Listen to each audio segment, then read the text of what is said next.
여러분 영화 좋아하시죠? 어릴 때 참 영화를 좀 좋아했던 기억이 납니다. 제가 어릴 때 성룡이 참 많이 나왔습니다. 제가 도저히 따라할 수 없는 그런 액션을 하면서 영화를 재밌게 보고요. 이 영화가 끝난 다음에 보면 사람들이 일어나지 않고 자리에 앉아 있습니다. 왜냐하면 영화가 다 끝나고 뒤에 NG 영상이 또 나오지요. 그래서 그것들을 다 보고 나서야 일어납니다. 요즘 시리즈로 많은 영화들이 나오는데 영화가 다 끝난 다음에 자막이 올라가고 그 다음 짤막짤막한 영상들이 나옵니다. 그래서 다음에 영화는 어떻게 진행되겠구나, 어떤 스토리가 나오겠구나, 그렇게 상상할 수 있는 여지를 남겨두지요. 오늘 본문도 그렇습니다. 사실 요한복음 20장으로 다 끝나도 괜찮을 것 같습니다. 그런데 사도 요한은 마지막 21장의 이야기를 보록같이 덧붙입니다. 오늘 본문은 우리에게 상대적으로 익숙한 말씀입니다만 본문을 묵상하면서 질문하게 되는 것은 그들은 왜 다시 물고기를 잡으러 갔는가 하는 것입니다. 그들은 예수님의 부활을 요한복음에서만 이미 2번이나 목격했습니다. 그들이 두려워해서 숨어 있을 때에 예수님이 그들 가운데 나타나셨고 너희에게 평강이 있을지어다 말씀하셨죠. 그리고는 그들에게 다시금 사명을 일깨워 주셨습니다. 요한복음 20장 21절 이하를 보면 아버지께서 나를 보내신 것 같이 나도 너희를 보내노라. 성령을 받으라. 너희가 누구의 죄든지 사하면 사하여질 것이요 누구의 죄든지 그대로 두면 그대로 있을 것이다. 그리고 예수님께서 당신의 손과 옆구리를 보여주셨을 때 성경은 그들이 기뻐했다라고 말합니다. 그리고 8일이 지난 다음에 예수님은 다시 그들에게 나타나셨습니다.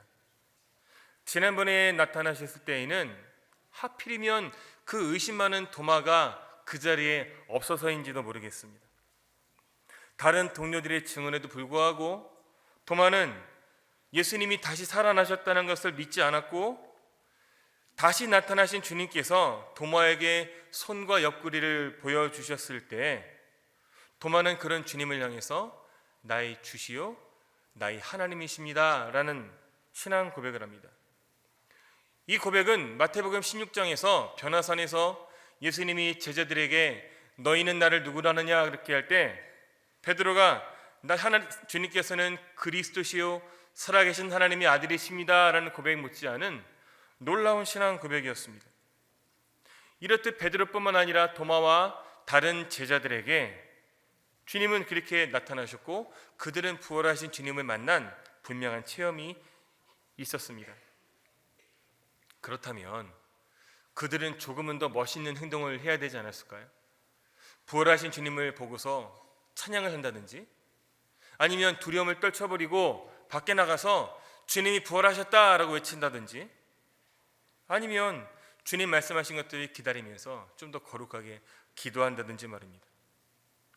그런데 왜 그들은 갑자기 물고기를 잡으러 나갔을까? 여기에 대해서 첫 번째 의견은 이 제자들이 무지하고 영적으로 타락했기 때문이라고 말합니다. 하지만 주님이 사랑하시는 제자 요한이 주님이시라 말할 때 베드로가 물에 뛰어들잖아요. 그리고 먼저 주님이 달려가지 않습니까? 이런 걸 보면 그 주장에 동의하기는 좀 어려울 것 같습니다. 두 번째 얘기는 이 제자들이 먹고 살기 위해서 물고기를 잡으러 갔을 것이다 말합니다. 예수님 가셨으니 헌금할 사람도 없을 것이고 가룟 유다 없이 한 10명 넘는 장정이 같이 있자니 아무래도 먹고 살려면 돈이 필요하겠죠. 3년 동안 예수님 따라다니느라 생계를 포기하지 않았습니까? 그러니까 가족들 눈치도 좀 보였을 것 같고요. 그래서 충분히 나름대로는 일리가 있는 것 같습니다. 그런데 제가 생각하는 다른 이유는 베드로는 한마디로 주님을 다시 볼 염치가 없었던 것 같습니다. 벼룩도 뭐가 있다고 그러죠? 낯짝이. 그러니까 더는 주님을 바라볼 용기가 나지 않았던 거죠. 처음에 내가 너를 사람을 낚는 어부가 되게 하겠다라는 말씀에 베드로는 호기롭게 모든 것을 다 버리고 주님을 따라 나섰습니다. 그런데 시간이 지나면서 다른 제자들이 라이벌로 여겨지기 시작하죠. 예수님이 고민하시는데 제자들이랑 서로 누가 높으냐 싸우고요. 주님이 외롭게 피땀 흘려 기도하시는 그 밤에 베드로는 그런 주님을 모른 척하고 잠이 들어버립니다. 베드로는 절대로 예수님을 배반하지 않겠다고 호언장담합니다. 다른 제자들, 얘네들은 다 주님 배반할지라도 나는 절대로 주님 배반하지 않습니다. 두고 보세요. 주님께서 오늘 밤 닭이 3번 울기 전에 네가 나를 배반할 것이다. 근데 그는 자신만만했습니다. 내가 주와 함께 죽을지언정 주님을 절대 부인하지 않을 것입니다. 근데 그 결과 어떻게 됐죠? 주님 말씀하신 대로 그날 밤에 당신도 그 제자가 아니냐는 작은 여종의 추궁에 베드로는 닭이 울기 전에 3번이나 주임을 부인합니다. 3번째 부인할 때는 예수님을 저주까지 하면서 부인했습니다. 이 사나이 베드로가 완전히 무너지는 순간이었습니다. 닭이 우는 소리를 들은 다음에 베드로는 정신이 번쩍 들죠. 그리고 주님 말씀을 기억하고 밖에 나가 통곡하기 시작합니다. 이제까지는 자신이 예수님을 잘 믿는 사람인 줄 알았는데 3번씩이나 주님을 부인한 데 대해서 말할 수 없는 가책을 느끼고 부끄러워했을 것입니다. 아마 평생 베드로는 통닭 같은 거 안 먹었을 것 같아요. 닭을 싫어했을 것 같아요. 이건 다른 제자들도 마찬가지였습니다. 베드로가 주님 앞에서 내가 죽을지언정 주님을 부인하지 않겠습니다라고 말할 때 다른 제자들도 나도요 그랬다는 거죠. 한마디로 베드로나 다른 제자들이나 50보 100보 도찐개찐이었습니다. 그러니까 부활하신 주님을 2번이나 만났는데도 불구하고 베드로는 물고기를 잡으러 간다고 했고 다른 제자들도 그런 베드로를 따라서 물고기를 잡으러 갑니다. 오늘 본문을 보면 이 예수님의 제자들이 12명이죠. 그 중에 유다를 빼고 11명인데 그 중에 7명이 베드로를 따라 나섭니다. 근데 그 중에는 원래 어부 출신이 아닌 도마, 나다나엘 같은 사람도 있습니다. 최소한 2명 이상은 어부 출신이 아니었다는 것이죠. 얼마나 그 마음이 무거웠을까요? 서울에 영락교회라는 큰 교회가 있습니다. 한경지 목사님이란 분이 이 교회를 목회하시다가 돌아가셨죠. 이분이 종교계의 노벨상이라고 할 수 있는 템플턴상을 받으셨는데 이 교계의 후배 목사님들이 축하하는 자리를 마련했다고 합니다.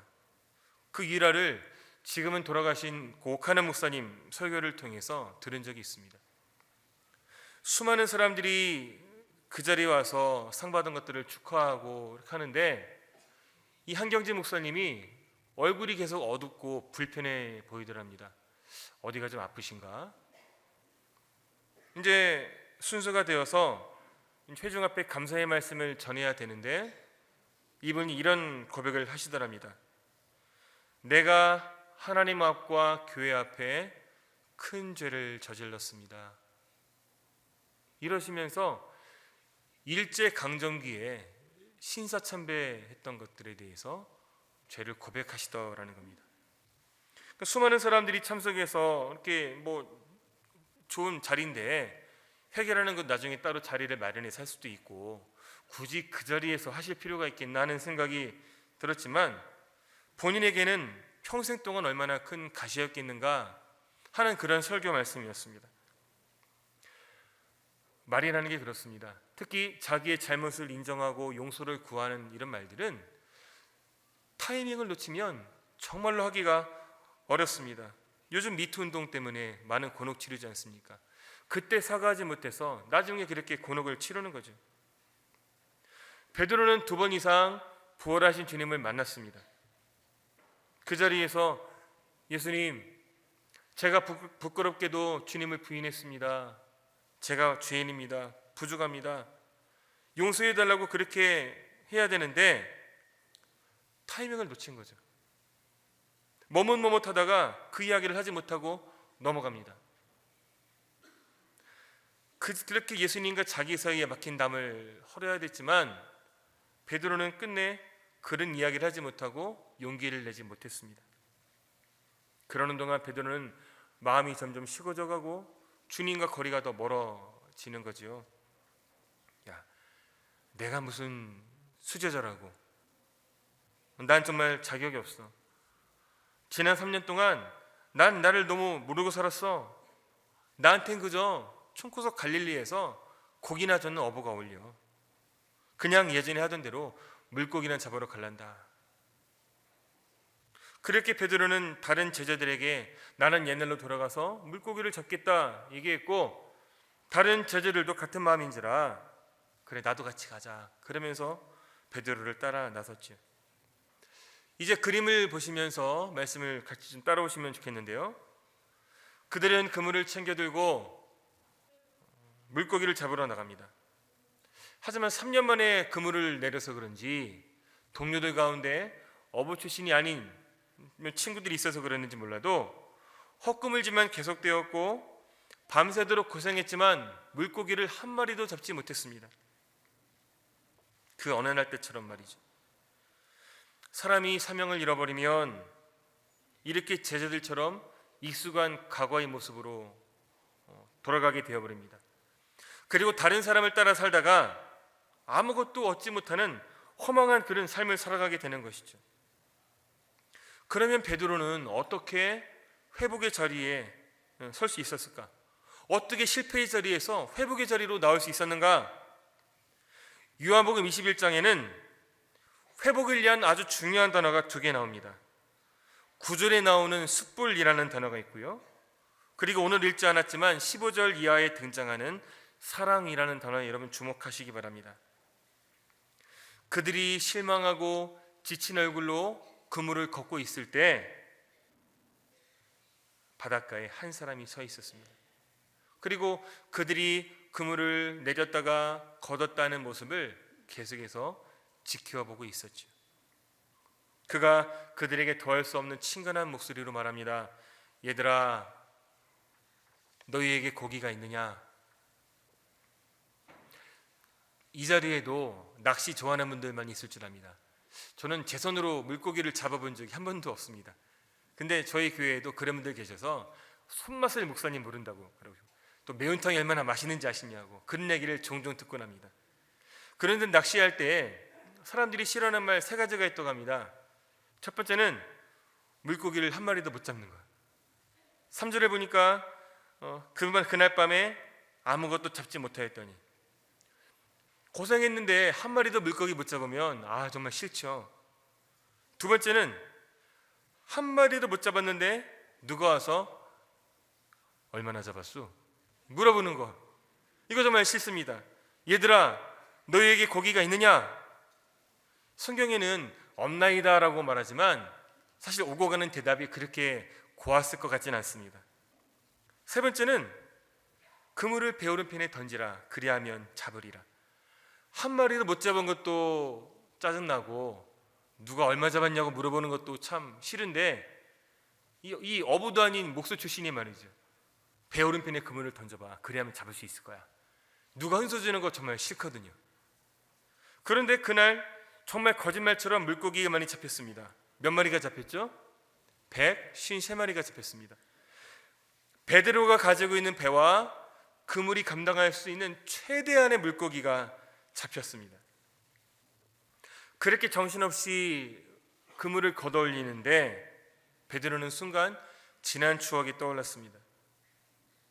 3년 전에도 이런 비슷한 일이 있었죠.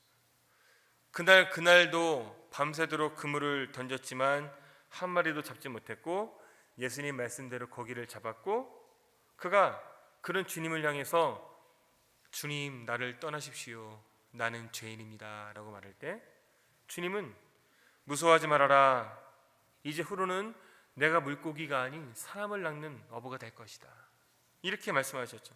그리고 그는 그날 이후로 다른 동료들과 함께 배와 그물을 버려두고 예수님을 따라 나섰지요.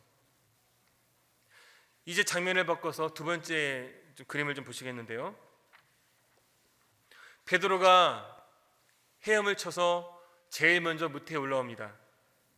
그리고 그 무태에 올라온 베드로의 눈에 가장 먼저 들어온 것은 예수님이 비운 숯불이었습니다. 그 순간 얼마 전에 숯불 앞에서 예수님을 부인했던 사건이 떠올랐습니다. 베드로의 회복을 위해서 매우 중요한 두 단어, 숯불과 사랑 말씀드렸죠.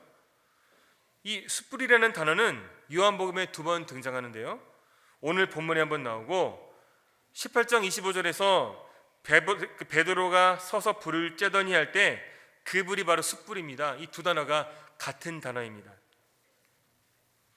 밤새 수고한 제자들을 위해서 예수님은 아침을 친히 준비하시고 제자들에게 어떤 책망도 하지 않으시고 그들에게 따뜻한 아침 식사를 준비하셨습니다. 차려주셨죠. 그리고 베드로와 주님의 대화가 이어집니다. 식사를 마치고 난 후에 15절 이하를 보면 우리가 잘 아는 것처럼 주님은 베드로에게 내가 나를 사랑하느냐라고 3번 물으시죠. 주님이 이렇게 3번 물으실 때 베드로는 며칠 전에 이 대제사장의 여종이 당신도 예수 일당 아니냐라는 물에 베드로가 예수님을 저주까지 하면서 3번이나 부인했던 것을 떠올릴 수밖에 없었죠. 그러면 왜 예수님은 굳이 베드로의 아픈 기억을 떠올리게 하시는가? 왜 굳이 베드로의 아픈 그 상처를 왜 끄집어내시는가? 우리 17절 말씀, 이 예수님과 베드로의 마지막 대화를 같이 읽어볼까요? 시작. 3번째 이르시되 요한의 아들 시몬아 내가 나를 사랑하느냐 하시니 주께서 3번째 내가 나를 사랑하느냐 하심으로 베드로가 근심하여 이르되 주님 모든 것을 아시오매 내가 주님을 사랑하는 줄을 주님께서 아시나이다. 예수께서 이르시되 내 양을 먹이라. 주님은 우리가 얼마나 일을 잘할 수 있느냐가 아니라 얼마나 당신을 사랑하는가를 물어보십니다. 주님은 단 한 번도 양을 잘 먹일 수 있는지, 어떻게 내 양을 잘 키울 수 있는지 묻지 않으셨습니다. 양을 잘 키우기 위해서 무슨 자격증이 있고 얼마나 많은 경험이 있는지 그런 것도 묻지 않으셨습니다. 오직 하나, 내가 나를 사랑하느냐? 너 나 사랑하니? 너 사랑해? 너 나 사랑하니? 이걸 물어보시는 거죠. 실패한 베드로에게 주님이 하시고 싶었던 말씀은 사랑하면 됐다는 겁니다. 나를 부인하고 나를 두고 여기까지 도망쳐온 지금 모습이 중요한 것이 아니라 여전히 부족하고 연약하지만 지금 나를 사랑하는 그 모습이면 충분하다고 주님은 말씀하시는 거죠. 그래서 주님은 당신을 부인하던 숯불을 주님과 교제하는 식탁으로 바꿔주셨고 3번 부인한 그 부인을 3번 사랑한다는 고백으로 바꿔주셨습니다. 주님의 그 사랑이 베드로를 사명자로 다시 세우신 것이죠. 베드로를 향한 주님의 사랑은 이렇듯 끝까지 사랑, 끝없는 사랑이었습니다. 우리 요한복음 13장 1절 같이 한번 읽어볼까요? 시작. 유월절 전에 예수께서 자기가 세상을 떠나 아버지께로 돌아가실 때가 이른 줄 아시고 세상에 있는 자기 사람들을 사랑하시되 끝까지 사랑하시니라. 어떻게 사랑하셨다고요? 끝까지 사랑하셨다. 우리가 사람들을 사랑할 때 끝까지 사랑하는 것 참 어렵습니다. 남자 여자가 만나도요, 한 사람 만나고 가슴이 두근두근하고 얼굴이 막 빨개지고 90일이면 끝난답니다. 여러분, 그 오랜 시간 동안 부부를 어떻게 사셨습니까? 근데 주님이 우리를 사랑하신다는 것, 끝까지 사랑하신다는 건 제자들이 지금 호기롭게 내가 주님을 부인하지 않겠습니다 하지만 몇 시간 지나지 않아서 다 나를 부인하고 도망갈 거라는 것, 다 그렇게 없어져 버릴 거라는 것, 나를 찬양하는 그 입술로 십자가에 못 박으라 라고 말하는 것, 주님은 다 아셨다는 것. 그럼에도 불구하고 끝까지 그들을 사랑하셨다. 그렇게 끝까지 사랑한 결과 그들은 어떻게 되었는가? 세 번째 그림이 있는데요. 우리가 잘 아는 바와 같이 사도행전 전반부에서 가장 빛나는 사람은 베드로입니다. 베드로의 그 설교와 헌신을 통해서 수많은 사람들이 예수님을 영접하고 초대교회의 일원이 되었습니다. 그렇게 그 베드로를 통해서 초대교회는 든든히 설 수 있었지요. 성경에는 베드로가 어떤 죽음을 맞이했는지 기록되어 있지는 않지만 교회에는 이런 전설이 내려옵니다. 베드로가 말년에 로마에 가 있었는데 로마 황제 네로가 이 기독교인들을 심하게 핍박합니다. 교회의 가장 중요한 지도자이기 때문에 베드로가 핍박을 피해서 로마를 빠져나갑니다. 그런데 로마를 빠져나가는 길에 저 멀리서 로마를 향해서 다가오는 한 사람을 만나게 되는 거죠. 그분이 바로 주님이셨습니다. 베드로가 주님 만난 다음에 너무 반가워서 주님 어디로 가십니까? 물었더니 주님이 이렇게 대답하시더라는 거죠. 네가 십자가를 거부하고 로마를 도망가니 내가 다시 십자가를 지려고 로마로 들어간다. 베드로는 이 주님의 대답을 듣고는 발걸음을 되돌려서 다시 로마로 돌아갑니다. 계속해서 복음을 전하는 사역을 하다가 결국 체포되었고 십자가에 못 박히게 되었습니다. 마지막에 십자가에 못 박히기 전에 내가 어떻게 우리 주님과 똑같이 십자가에 못 박힐 수 있겠는가? 나는 그럴 자격이 없다. 그래서 저렇게 거꾸로 십자가에 달려 죽음을 맞이했다라고 합니다. 말씀을 마무리하면서 이런 생각을 해봅니다. 어쩌면 베드로가 초대교회를 대표하는 사도가 될 수 있었던 것은 그가 제일 가는 수제자이어서가 아니라 다른 실패한 사람들을 이해하고 품어줄 수 있는 먼저 실패한 사람이기 때문이 아닐까. 그렇다면 지금 우리가 겪고 있는 실패와 우리의 연약한 모습들, 이것들이 또 다른 실패하고 넘어지는 다른 연약한 사람들을 품어주고 이렇게 세워주기 위한 하나님의 계획일지 또 누가 알겠느냐는 것이죠. 부활 후 주님께서 베드로를 한 번, 두 번, 세 번 찾아오셨던 것처럼 실패한 내게도 처참한 실패한 현장에 주님이 우리를 찾아오신 그런 기억이 있는가? 주님은 배신이라는 단어를 주홍글씨처럼 가슴 한켠에 새기고 있던 베드로를 찾아오시고 부드러운 사랑의 음성으로 그를 회복시켜 주십니다. 그리고 그에게 다시금 소명을 일깨워 주십니다. 그리고 그 주님은 동일하게 오늘 우리를 찾아오십니다. 그리스도인이라는 이름을 가지고 살고 있지만 때로는 주님을 잊어버리고 때로는 모른 척하고 순종하지 못하고 살아가는 우리들, 그래서 늘 주예전에 나올 때마다 죄송한 마음 가지고 나오는 우리들을 주님은 책망하지 않으시고 동일하게 우리를 끝까지 사랑하시죠. 그리고 지금도 우리에게 말을 걸어주시고 우리 눈물을 닦아주시고 우리를 안아주십니다. 실패를 얼룩진 우리의 삶을 돌이키기 위해서는, 실패 현장에서 회복하기 위해서는 단 한 가지, 베드로처럼 주님의 식탁으로 나가야 됩니다. 간절한 마음을 가지고 물에 뛰어들어야 됩니다. 그곳에서 주님이 베풀어 주시는 식사를 하고 주님과 식탁 교제를 나누고 다시 힘을 얻어서 하나님을 사랑하고 하나님의 사랑을 전하는 사명자로 다시 한번 주님께 발견되고 어엿한 하나님의 동역자로 설 수 있게 되기를 바랍니다. 무엇보다 주님을 뜨겁게 사랑하고 주님의 사랑을 충분하게 받는 여러분 되시기를 바랍니다. 우리 마지막으로 같이 찬양하길 바라는데요, 우리 사랑의 마음을 담아서 고백하시기 바랍니다. 갈릴리 호숫가에서 같이 한번 찬양하겠습니다.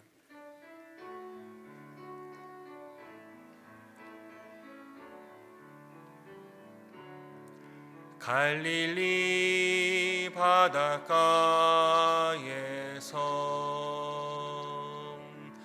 주님은 시몬에게 물으셨네. 사랑하는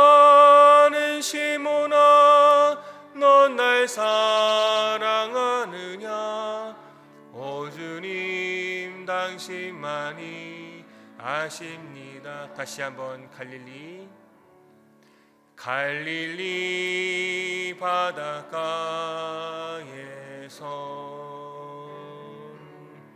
주님은 시몬에게 물으셨네. 사랑하는 시몬아 넌 날 사랑하느냐 오 주님 당신만이 아십니다. 한 번 더 부를 때 시몬 대신에 여러분의 이름을 넣어서 다시 한번 불러보겠습니다.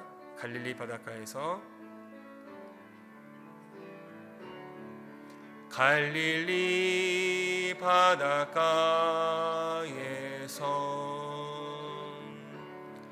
주님은 관영에게 물으셨네.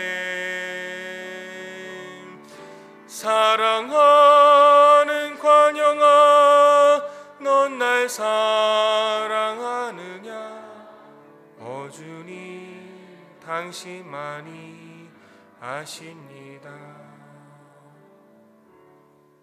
오 주님 당신만이 아십니다. 누구보다 주님을 뜨겁게 사랑하고 주님의 사랑을 누리는 여러분 되시기를 주님의 이름으로 축복합니다.